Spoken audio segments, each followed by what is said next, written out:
So here we have the Kia Stonic on a 70 plate. I'm going to start off by hopping inside the car and running through some controls first of all. As we approach the back of the car, you can see we have reversing sensors, plenty of boot space as well, along with that 60/40 split folding rear seat should you wish to increase this space even further. Okay, now that we're inside the car, we're going to start with the dials. On the left-hand side, we have the rev counter and coolant temperature gauge, and on the right-hand side, the speedometer and fuel gauge. In the middle, you can see the total miles for the car. First of all, they are 18,247. We have a digital readout for the speedometer in that central section. You can change that information by using buttons on the steering wheel for various different menus, as you can see. And the buttons in question are just here. Also over that side, we've got cruise control. We've got lane departure warning system. And once you set the cruise control, you can hit this button. This car is able to maintain its own distance between itself and the car in front, both speeding up and slowing down automatically, depending on the car in front's speed. And over on the left-hand side, we then have stereo and phone controls.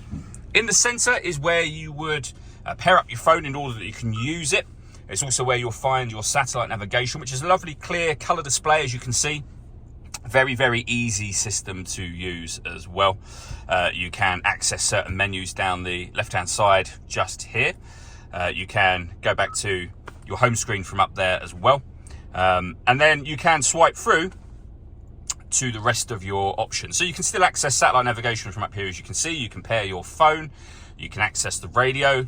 So you've got DAB, FM and AM radio there.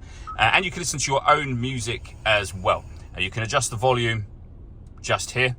And you can access various different options in terms of music. So you can see we've got Bluetooth audio, USB input, sounds of nature, which is what we had just a moment ago, USB video, Apple CarPlay and Android Auto, depending on the phone that you have. So plenty of ways you can listen to your music in this car.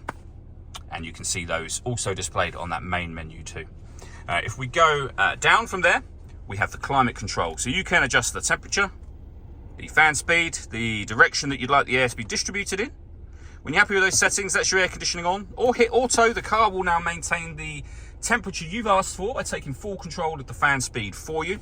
You can override that whenever you wish to by making an adjustment to the fan speed just there. You can recirculate the air that's in the car. That's a great way of heating it up or cooling it down quickly depending on the temperature you've set just here. Beneath that, we have a 12-volt charging socket, USB input and some storage, and then the gear lever for the fully automatic gearbox. All that leaves me to say is thank you for taking the time to watch this video. If you'd like to come and see the car in person and have a test drive, please feel free to call either of our MJA sites. We'd love to hear from you soon.